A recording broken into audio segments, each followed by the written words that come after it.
السلام علیکم دوستو، آپ دیکھ رہے ہیں اردو داستان۔ آئیے سنتے ہیں اردو ناول اندھیری رات کے مسافر، قسط نمبر 35۔ اردو ناول اندھیری رات کے مسافر کی سابقہ اقساط سننے کے لیے ڈسکرپشن میں دیے گئے لنک پر کلک کریں۔ مزید ویڈیوز کے لیے ہمارے چینل اردو داستان کو سبسکرائب کریں۔ شکریہ۔ جب سلمان کے باقی ساتھی بھی پہنچ گئے تو وہ ابو یعقوب کی بستی کی طرف روانہ ہو گئے، اور پھر تھوڑی دیر بعد ابو یعقوب چند آدمیوں کے ساتھ گاؤں سے باہر ان کا استقبال کر رہا تھا۔ سلمان نے گھوڑے سے اتر کر ابو یعقوب سے مصافحہ کیا اور غرناطہ کے رضاکاروں سے مخاطب ہوا۔ اب ہم سعید کے گاؤں جانے کی بجائے یہاں سے سیدھے پہاڑوں کی طرف نکل جائیں گے، اس لیے آپ یہیں سے لوٹ جائیں اور فوراً غرناطہ پہنچنے کی کوشش کریں، اور جو لوگ بگھی پر ہمارے ساتھ آئے تھے انہیں یہ بتا دیں کہ اب ہم دوسرے راستے سے جا رہے ہیں۔ جو لوگ ہمارے پیچھے آئیں گے انہیں شیخ ابو یعقوب سے ہماری اگلی منازل کی اطلاع مل جائے گی۔ اب وقت ضائع نہ کیجیے۔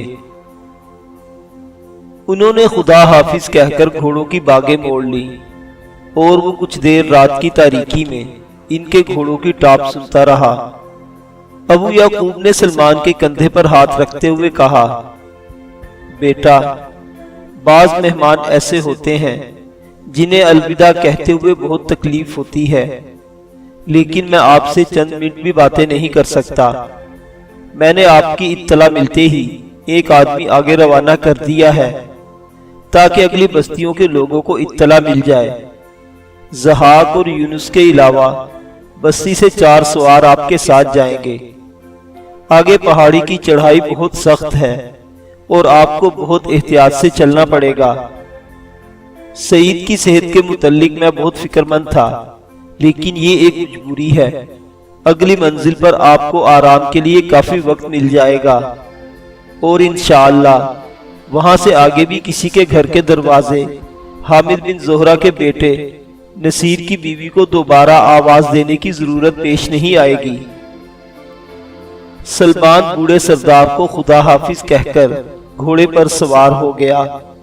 اتبا اور اس کے ساتھی ویران قلعے کے صحن میں الاؤ کے گرد بیٹھے ہوئے تھے کہ اچانک کونے کے برج سے آواز آئی، جناب، ایک سوار آ رہا ہے، اسے آنے دو۔ چند ثانیے بعد سوار اندر داخل ہوا اور اس نے بلند آواز میں کہا، جناب، ہمارے آدمی اس گاؤں سے کہیں جا چکے ہیں اور میں نے باقی 3 سواروں کو آگے بھیج دیا ہے۔ تم نے گاؤں کے لوگوں سے معلوم کیا تھا؟ جناب، گاؤں کے لوگ اس قدر خوفزدہ تھے کہ کسی نے باہر آ کر ہم سے بات کرنے کی بھی جرات نہیں کی۔ یہ کیسے ہو سکتا ہے؟ میں نے انہیں سختی سے ہدایت کی تھی کہ سڑک پر گشت کرنے کے لیے 6-7 سے زیادہ سواروں کی ضرورت نہیں۔ ایک آدمی نے کہا، جناب، وہ کسی اجڑے ہوئے مکان کے اندر دبک کر سو گئے ہوں گے۔ سوار بولا، تمہارا خیال ہے کہ تمہارے سوا ساری دنیا بے وقوف ہے؟ میں نے ایک مکان کے آگے جا کر انہیں آوازیں دی تھی۔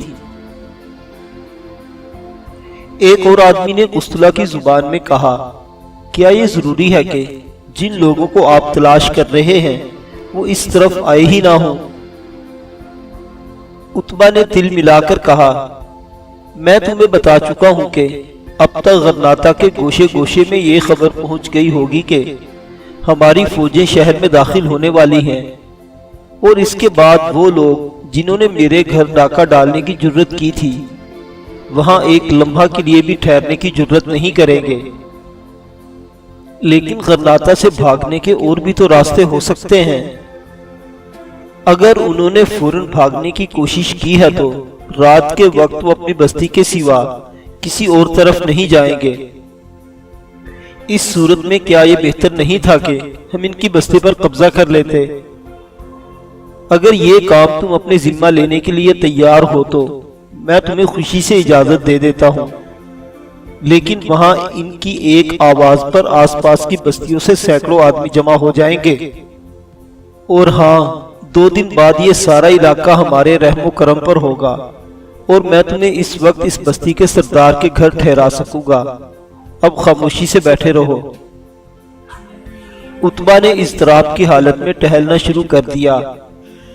1 گھنٹہ بعد ایک اور سوار چیختا چلاتا وہاں پہنچا، اور پھر عتبہ جو اپنے ساتھیوں کو کوچ کی تیاری کا حکم دینے والا تھا، انتہائی سراسیمگی کی حالت میں اس کی سرگزشت سن رہا تھا۔ جناب، ہمیں یہ معلوم نہ تھا کہ یہ علاقہ دشمن سے بھرا ہوا ہے۔ انہوں نے ہمارے کئی ساتھیوں کو موت کے گھاٹ اتار دیا ہے، اور میرے علاوہ صرف 3 یا 4 آدمی ہی اپنی جانیں بچانے میں کامیاب ہوئے ہیں۔ عتبہ نے غصے کی حالت میں اپنے ہونٹ کاٹتے ہوئے کہا، کیا تم پر گاؤں کے لوگوں نے حملہ کیا ہے؟ نہیں، انہوں نے ہم پر گاؤں سے کچھ دور باہر حملہ کیا تھا۔ بے وقوف، یہ کیسے ہو سکتا ہے کہ وہ سب گاؤں چھوڑ کر چلے گئے ہوں؟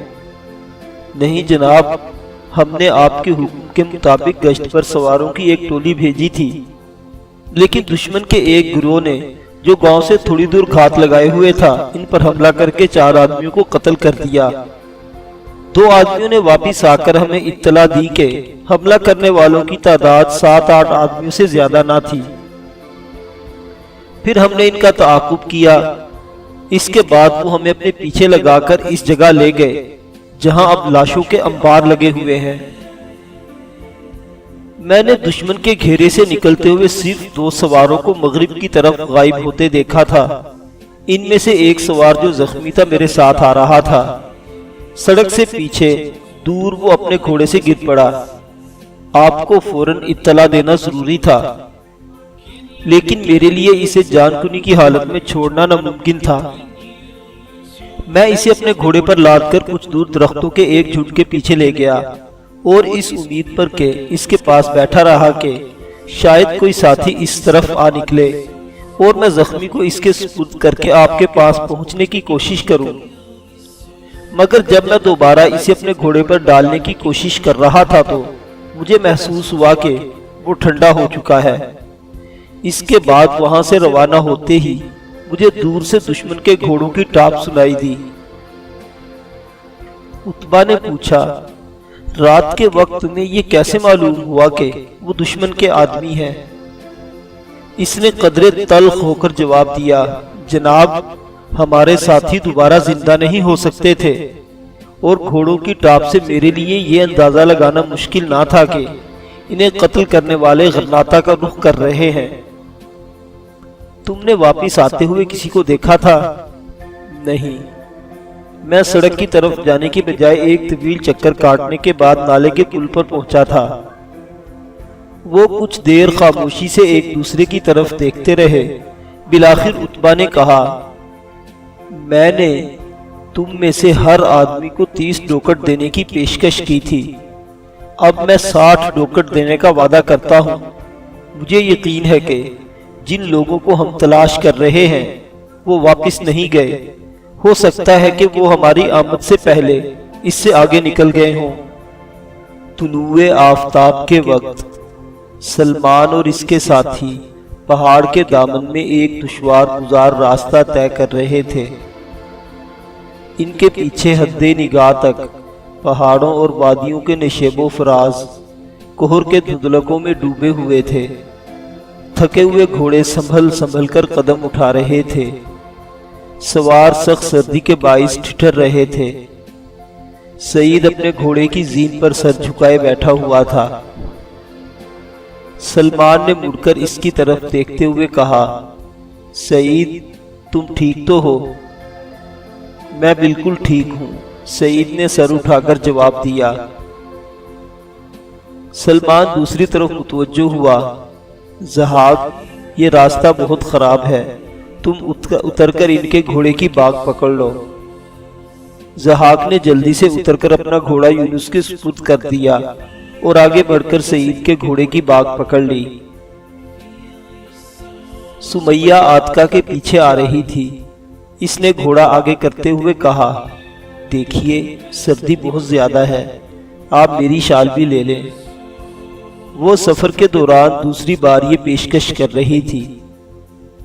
عاتکہ نے جواب دیا، نہیں سمیہ، تم اپنی شال اپنے پاس رکھو، مجھے 2 شالوں کی ضرورت نہیں۔ کچھ دور آگے جا کر وہ بل کھاتی پگڈنڈی کے ایک موڑ سے ایک تنگ وادی کی طرف اترنے لگے اور 1 گھنٹہ بعد بربر چرواہوں اور کسانوں کی ایک بستی سے باہر چند آدمی ان کا خیر مقدم کر رہے تھے۔ بستی کے رئیس کو 2 گھنٹے قبل اس کی آمد کی اطلاع مل چکی تھی۔ شدید سردی اور تھکاوٹ کے باعث سعید کا برا حال تھا۔ گھوڑے سے اتر کر اپنے میزبان کے گھر جاتے ہوئے اس کے پاؤں ڈگمگا رہے تھے۔ سلمان نے اس کا سہارا دیتے ہوئے کہا، سعید، ہمارے سفر کا مشکل حصہ ختم ہو چکا ہے، اب اس بستی میں تمہیں آرام کے لیے کافی وقت مل جائے گا۔ انشاءاللہ اس کے بعد ہم اطمینان سے سفر کر سکیں گے۔ بستی کے رئیس نے پوچھا، حامد بن زہرہ کے صاحبزادے کون ہیں؟ وہ یہی ہیں، مگر ابھی تک ٹھیک نہیں ہوئے۔ سلمان نے سعید کی طرف اشارہ کیا۔ بوڑھے آدمی نے جلدی سے آگے بڑھ کر سعید کو گلے لگا لیا۔ تھوڑی دیر بعد عاتکہ اور سمیہ گھر کی عورتوں کے ساتھ کھانا کھا رہی تھی اور دوسرے کمرے میں ایک وسیع دسترخوان پر باقی مہمانوں کے علاوہ بستی کے چند آدمی بھی بیٹھے ہوئے تھے۔ منصور، جو سب سے زیادہ حشاش بشاش نظر آتا تھا، اپنے ماموں کے پاس بیٹھا ہوا تھا۔ کھانے سے فارغ ہوتے ہی میزبان نے اپنے ساتھیوں سے کہا، مہمان بہت تھکے ہوئے ہیں، انہیں آرام کرنے دیں۔ انہوں نے خشک گھاس پر بچھی ہوئی چٹائیوں کے اوپر بستر لگا دیے اور سعید نے ایک بستر پر لیٹتے ہوئے سلمان سے کہا، تھوڑی دیر آرام کرنے کے بعد میں تازہ دم ہو جاؤں گا۔ اس کے بعد میں چاہتا ہوں ہم رات ہونے سے پہلے چند کوس اور آگے نکل جائیں۔ رئیس نے کہا، ابھی آپ کو کافی دیر آرام کرنا پڑے گا، آپ اطمینان سے سو جائیں، یہاں آپ کو کوئی خطرہ نہیں۔ ہمارے آدمی بستی کے باہر تمام راستوں پر پہرا دے رہے ہیں۔ آسمان پر بادل چھائے ہوئے ہیں، ممکن ہے کہ آج بارش یا برف باری بھی شروع ہو جائے۔ سلمان ابو یعقوب کی بستی سے آنے والے ساتھیوں کی طرف متوجہ ہوا، آپ بھی دوپہر تک آرام کر لیں اور اس کے بعد بے شک یہاں سے روانہ ہو جائیں۔ ایک آدمی نے کہا، جناب، ہمارے سردار یہ سننے کے لیے بے چین ہوں گے کہ آپ بخیریت یہاں پہنچ گئے ہیں، اس لیے ہمیں اجازت دیجیے۔ سلمان انہیں رخصت کرنے کے لیے رئیس کے ساتھ باہر نکلا تو ضحاک اور یونس بھی ان کے ساتھ ہو لیے۔ پھر تھوڑی دیر بعد جب ابو یعقوب کے آدمی گھوڑوں پر سوار ہو چکے تھے تو ضحاک نے بستی کے رئیس سے کہا، جناب، ہم باہر نوکروں کے ساتھ ہی ٹھہر جائیں گے۔ سلمان نے کہا، ضحاک، وہ کمرہ ہم سب کے لیے کافی ہے۔ اس نے جواب دیا، نہیں جناب، میں یہ گستاخی نہیں کر سکتا، اور پھر ہم میں سے کسی نہ کسی کو جاگتے رہنا بھی تو ضروری ہے۔ بستی کے رئیس نے انہیں ایک آدمی کے ساتھ باہر ہی دوسرے مکان میں بھیج دیا۔ تھوڑی دیر بعد سلمان واپس آیا تو سعید اور عثمان بھی گہری نیند سو رہے تھے۔ منصور نے کہا، چچا جان، طبیب نے ماموں کو سونے سے پہلے ایک دوا کھانے کی تاکید کی تھی۔ دوا کی تھیلی خالہ عاتکہ کے پاس ہے، میں لے آؤں؟ نہیں، اب انہیں مناسب نہیں جگانا، اور تم بھی سو جاؤ۔ سلمان یہ کہہ کر لیٹ گیا۔ چچا جان، منصور نے اس کے قریب دوسرے بستر پر لیٹتے ہوئے کہا، میں نے اسماء سے کہا تھا کہ جب میں بڑا ہو جاؤں گا تو آپ مجھے جہاز لے دیں گے اور پھر میں کسی دن غرناطہ آؤں گا۔ اس نے کہا تھا کہ اگر نصرانی ہمیں پکڑ کر لے گئے تو تم کیا کرو گے؟ میں نے اس سے وعدہ کیا تھا کہ میں چچا جان کی طرح ایک بہت بڑا جہاز ران بنوں گا اور دشمن کے تمام جہاز تباہ کر دوں گا۔ لیکن وہ رو رہی تھی اور اس کی امی جان کی آنکھوں میں بھی آنسو آ گئے تھے۔ خالہ عاتکہ کہتی تھی کہ اسماء کی امی جان ایک فرشتہ ہے، انہوں نے ماموں سعید کی جان بچائی ہے۔ چچا جان، انہیں غرناطہ میں کوئی خطرہ تو نہیں؟ سلمان کے دل سے ایک ہوک اٹھی اور اس نے گھٹی ہوئی آواز میں جواب دیا، مجھے یقین ہے کہ تم ایک دن بہت بڑے جہازران بنو گے اور اسماء تم پر فخر کیا کرے گی، لیکن اب تم سو جاؤ۔ منصور خاموش ہو گیا۔ سلمان کچھ دیر بے چینی کی حالت میں کروٹیں بدلتا رہا۔ بالآخر اسے نیند آ گئی۔ ساتھ ہی دوسرے کمرے میں سمیہ عاتکہ کے قریب لیٹی آہستہ آہستہ باتیں کر رہی تھی۔ بہن، میں آپ کے پاؤں دبا دوں؟ نہیں سمیہ، تم آرام سے سو جاؤ، ہماری اگلی منزل بہت کٹھن ہوگی۔ خدا کی قسم، مجھے آپ کی وجہ سے محسوس بھی نہیں ہوا کہ میں کتنا سفر کر چکی ہوں۔ آپ کو معلوم ہے کہ جب ضحاک نے یہ اطلاع دی تھی کہ ہم آپ کے ساتھ ہی جا رہے ہیں تو میں نے گھر کی عورتوں سے کیا کہا تھا؟ کیا کہا تھا تم نے؟ میں نے کہا تھا کہ میں اپنی شہزادی کی کنیز بن کر جا رہی ہوں۔ عاتکہ کے دل پر ایک دھچکا سا لگا اور اس نے بڑی مشکل سے کہا، سمیہ، تمہیں تو ان سے کہنا چاہیے تھا کہ اندلس کی ایک بدنصیب بیٹی کے لیے اپنے وطن کی زمین تنگ ہو گئی ہے اور تم اس کی دلجوئی کے لیے ساتھ جا رہی ہو۔ سمیہ کو کچھ اور کہنے کا حوصلہ نہ ہوا۔ سلمان گہری نیند سے بیدار ہوا تو باہر بارش کا شور سنائی دے رہا تھا۔ سعید اور منصور ابھی تک سو رہے تھے۔ اس نے آگے بڑھ کر سعید کی پیشانی پر ہاتھ رکھ کر دیکھا تو اس کا جسم قدرے گرم محسوس ہوا۔ تاہم آرام سے سوتے دیکھ کر وہ اپنے دل میں یہ اطمینان محسوس کر رہا تھا کہ بارش کی وجہ سے وہ باقی دن اور اگلی رات بھی آرام کر سکے گا، اور اگر برف گرنی شروع ہو گئی تو اس کے رہے سے خدشات بھی ختم ہو جائیں گے۔ اس نے ڈیڑھی میں جا کر نوکر کو وضو کے لیے پانی لانے کا اشارہ کیا اور پھر تھوڑی دیر بعد واپس آ کر کمرے کے ایک کونے میں عصر کی نماز ادا کرنے کے بعد دوبارہ اپنے بستر پر لیٹ گیا۔ سعید نے کروٹ بدل کر آنکھیں کھول دی اور جلدی سے اٹھ کر بیٹھ گیا۔ میرا خیال ہے کہ میں بہت دیر تک سویا ہوں، آپ نے مجھے جگا کیوں نہ دیا؟ ہمیں شام ہونے سے پہلے چند کوس آگے نکل جانا چاہیے تھا۔ سلمان نے کہا، سعید تم آرام سے لیٹے رہو، باہر بارش ہو رہی ہے اور شاید برف باری بھی شروع ہو جائے۔ تمہاری طبیعت کیسی ہے؟ میری تھکاوٹ دور ہو چکی ہے اور اب مجھے برف اور بارش میں چند میل سفر کرتے ہوئے تکلیف نہیں ہوگی۔ سلمان نے کہا، لیکن میں بلا وجہ تمہیں زحمت تو نہیں دینا چاہتا۔ برابر کے کمرے کا دروازہ کھلا اور عاتکہ نے آگے بڑھ کر سعید کے ہاتھ میں دوا کی ایک پڑیا دیتے ہوئے کہا، مجھے اچانک دوا کا خیال آیا تھا لیکن آپ سو رہے تھے۔ طبیب نے سختی سے ہدایت کی تھی کہ آپ کو ناغہ نہیں کرنا چاہیے، میں ابھی دودھ لاتی ہوں۔ یہ کہہ کر وہ واپس چلی گئی۔ تھوڑی دیر بعد وہ دوبارہ کمرے میں داخل ہوئی اور سعید کو گرم دودھ کا پیالہ پیش کر دیا۔ دوا کھانے کے بعد ابھی وہ دودھ پی ہی رہا تھا کہ بستی کے رئیس نے ڈیڑھی کی طرف کھلنے والے دروازے پر دستک دی۔ سلمان نے دروازہ کھولا تو بوڑھے آدمی نے کھڑے کھڑے کہا، میں آپ کو یہ بتانے آیا تھا کہ اس موسم میں آپ سفر ہی نہیں کر سکیں گے۔ کل اگر موسم ٹھیک ہو گیا تو میں آپ کو روکنے کی کوشش نہیں کروں گا، لیکن آج آپ کسی صورت میں آگے نہیں جا سکتے۔ سلمان نے کہا، آپ کا شکریہ، لیکن ہم پہلے ہی یہ فیصلہ کر چکے ہیں۔ بوڑھا سردار واپس چلا گیا اور سعید نے سلمان سے مخاطب ہو کر کہا، مجھے بار بار ایسا محسوس ہوتا ہے کہ میں موت سے بھاگ رہا ہوں۔ نہیں سعید، قدرت ہماری مدد کر رہی ہے، مجھے یقین ہے کہ اب تمہیں کوئی خطرہ نہیں۔ سعید نے جواب دیا، جب ایک قوم پر تباہی نازل ہوتی ہے تو کسی ایک فرد کا زندہ رہنا کوئی معنی نہیں رکھتا۔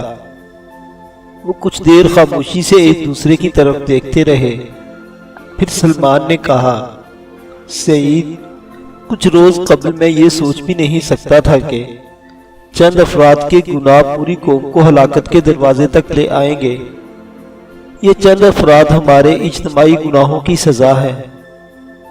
سعید نے جواب دیا، ہر راستے کی ایک آخری منزل ہوتی ہے۔ ہم جس راستے پر صدیوں سے گامزن تھے، اس کی آخری منزل یہی ہو سکتی تھی۔ ہم پر بے خبری کی حالت میں اچانک یہ مصیبت نہیں آئی، بلکہ ہم ایک ایک قدم چل کر اس منزل پر پہنچے ہیں۔ ہم نے اس آگ کے لیے اپنے ہاتھوں سے ہی ایندھن جمع کیا تھا۔ اندلس میں ہمارے عروج و زوال کی داستان 8 صدیوں میں پھیلی ہوئی ہے۔ ہمیں معلوم ہے کہ جب ہم صراط مستقیم پر گامزن تھے تو ہمیں کس طرح نوازا گیا تھا، اور ہم نے اجتماعی سلامتی کے تقاضوں سے منہ پھیر لیا تو ہم پر کتنی قیامتیں آ ٹوٹی ہیں۔ جب ہم ایک قوم تھے، ہمارا ایک مرکز اور ایک پرچم تھا۔ ہم جبل الطارق سے لے کر اندلس کے آخری حدوں تک ہر رزم گاہ میں اللہ کی نصرت کے معجزات دیکھا کرتے تھے، لیکن جو شاخیں ایک تناور درخت سے کٹ جاتی ہیں، انہیں بالآخر تند و تیز آندھیاں اڑا کر لے جاتی ہیں۔ جس عمارت کی بنیادیں اکھڑ جاتی ہیں، انہیں پیوندے زمین ہونے کے لیے صرف ایک ہلکے سے زلزلے کی ضرورت ہوتی ہے۔ ہماری صحیح اتحاد کی واحد بنیاد ہمارا دین تھا، اور ہم یہ سمجھ سکتے تھے کہ جس قدر ہمارے نظریاتی حصار کی بنیادیں کمزور ہوتی جائیں گی، اسی قدر ہم انتشار اور لامرکزیت کا شکار ہوتے جائیں گے۔ قرطبہ ہمارا سیاسی اور روحانی مرکز تھا، اور ہم اسی دن تباہی کے راستے پر گامزن ہو چکے تھے جب ہم نے اس عظیم ملی حصار کو قبائلی اور نسلی عصبیتوں کی رزم گاہ بنا لیا تھا۔ مجھے آپ کے سامنے ان دنوں کی داستان بیان کرنے کی ضرورت نہیں، جب اہل عرب نے اپنے اسلاف کے وطن سے ہزاروں میل دور یہ جاننے اور سمجھتے ہوئے دور جاہلیت کی قبائلی عصبیتوں کو از سر نو زندہ کیا تھا کہ اندلس کے سوا ان کے لیے کوئی اور جائے پناہ نہیں، اور آپ ان ادوار کی تاریخ سے بھی واقف ہیں جب بربر، عرب اور اسپینی مسلمان ایک دوسرے سے برسرے پیکار تھے۔ ہم پر لامرکزیت اور انتشار کا ایک ایسا دور بھی آیا تھا جب اس ملک میں 3 خلافتیں قائم ہو گئی تھی۔ اس کے بعد ملوک الطوائف قوم کی ہڈیوں پر اپنے عشرت قدے تعمیر کر رہے تھے، تو ہم یہ دیکھ سکتے تھے کہ شمال میں عیسائی ریاستوں کے اتحاد نے کلیسا کی وہ قوت جنم لے رہی تھی جس کا پہلا اور آخری ہدف اندلس کے مسلمانوں کو بننا تھا۔ لیکن ہماری قسمت ان طالع آزماؤں کے ہاتھوں میں تھی جن کے نزدیک اندلس ایک وطن نہیں، ایک شکارگاہ تھی جسے وہ کئی حصوں میں تقسیم کر چکے تھے۔ پھر ان کی چھوٹی چھوٹی شکارگاہوں میں باہر کے وہ قداور درندے گھس آئے جن کے دانت زیادہ تیز تھے، چنانچہ انہوں نے پسپائی اختیار کی۔ پھر 2 صدیوں کی فوجی، سیاسی، ذہنی اور اخلاقی پسپائی کے بعد غرناطہ ہماری آخری جائے پناہ تھی، لیکن ماضی کی تاریکیوں نے یہاں بھی ہمارا پیچھا نہ چھوڑا۔ ہم اپنے پروردگار سے یہ شکوہ نہیں کر سکتے کہ اس گئی گزری حالت میں بھی جب کبھی ہم نے جادہ مستقیم کی طرف قدم اٹھایا تو اس نے ہمیں اپنے انعام کا مستحق نہیں سمجھا تھا۔ سعید یہاں تک کہہ کر خاموش ہو گیا اور سلمان نکس کی طرف دیکھتا رہا۔ اسے ایسا محسوس ہوتا تھا کہ حامد بن زہرہ کی روح اچانک اس خاموش طبع انسان کے وجود میں آ چکی ہے۔ رات کے پچھلے پہر بارش تھم گئی اور تھوڑی دیر بعد وہ روانہ ہو چکے تھے۔ بستی کے 3 آدمی گھوڑوں پر اور 4 پیدل ان کے ساتھ جا رہے تھے۔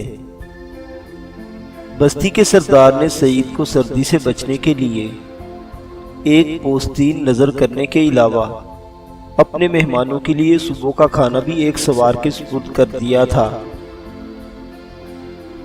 کوئی میل بھر آگے دوسری پہاڑی کی چڑھائی شروع ہو گئی۔ ان کے گھوڑے سنبھل سنبھل کر قدم اٹھا رہے تھے۔ پیادہ آدمیوں نے سعید اور منصور کے گھوڑوں کی باگیں پکڑ رکھی تھی۔ کوئی 2 گھنٹے سفر کرنے کے بعد وہ ایک ایسے مقام پر پہنچ چکے تھے جہاں سے ایک گہرا کھڈ 2 پہاڑوں کو جدا کرتا تھا۔ اور بلندی کے ساتھ ساتھ بتدریج تنگ ہوتا جا رہا تھا۔ چڑھائی بہت سخت تھی، ہر آن کسی گھوڑے کے کھڈ کی طرف پھسل جانے کا اندیشہ تھا۔ قریباً 3 میل سفر کرنے کے بعد کھڈ کی چوڑائی صرف 50 فٹ رہ گئی تھی اور سامنے تھوڑی دور رسوں کا پل صاف دکھائی دے رہا تھا۔ آگے راستہ نسبتاً کشادہ تھا اور کھڈ کی گہرائی میں وہ ندی کا شور سن سکتے تھے۔ پل کے قریب پہنچ کر سلمان نے اپنے رہنما سے سوال کیا، وہ بستی اب کتنی دور ہے؟ جناب، آپ کو پہاڑ عبور کرنے کے بعد کچھ دور نیچے جانا پڑے گا۔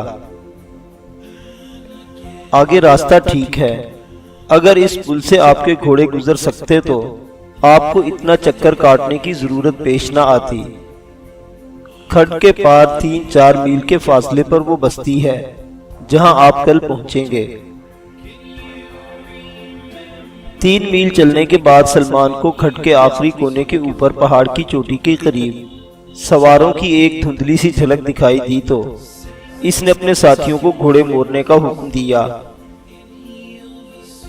تھوڑی دیر بعد دوبارہ رسوں کے پل کے قریب پہنچ چکے تھے۔ سلمان نے گھوڑے سے کودتے ہوئے کہا، سعید، تم گھوڑے یہاں چھوڑ کر پل کے پار پہنچ جاؤ۔ میں نے پہاڑ کی چوٹی کے قریب چند سواروں کی ایک جھلک دیکھی ہے، اگر وہ اس طرف آئے تو ہمیں بہت جلد یہ معلوم ہو جائے گا کہ وہ کون لوگ ہیں اور کیا چاہتے ہیں۔ بہرحال جب تک میں آواز نہ دوں تمہارا چھپ کر بیٹھنا ضروری ہے۔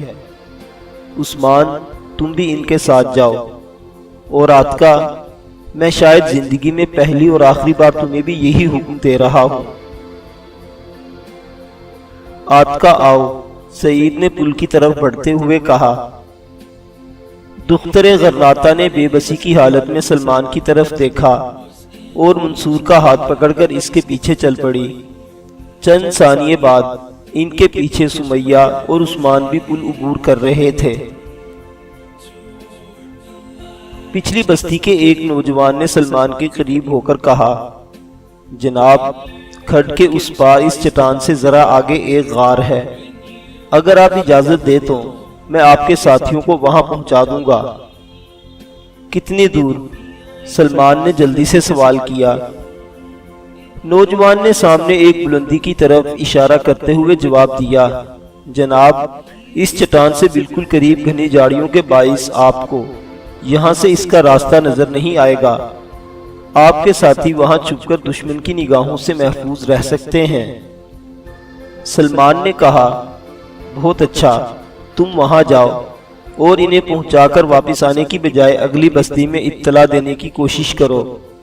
انشاءاللہ ہم چند گھنٹے بعد دشمن کی توجہ اپنی طرف مبذول رکھیں گے، اور سعید کو تاکید کرتے جاؤ کہ وہ غار سے باہر آنے کی کوشش نہ کرے۔ نوجوان نے بری رفتار سے بھاگتے ہوئے پل عبور کیا اور آن کی آن میں سعید کے ساتھیوں سے جا ملا۔ سلمان نے بستی کے دوسرے آدمیوں کی طرف متوجہ ہو کر کہا، اب تم میں سے 2 آدمی گھوڑوں کو کچھ اور پیچھے لے جائیں۔ گھوڑے تنگ راستے پر ادھر ادھر نہیں بھاگ سکتے، اس لیے ایک آدمی انہیں آگے اور دوسرا پیچھے سے روک سکتا ہے، باقی میرے ساتھ آئیں۔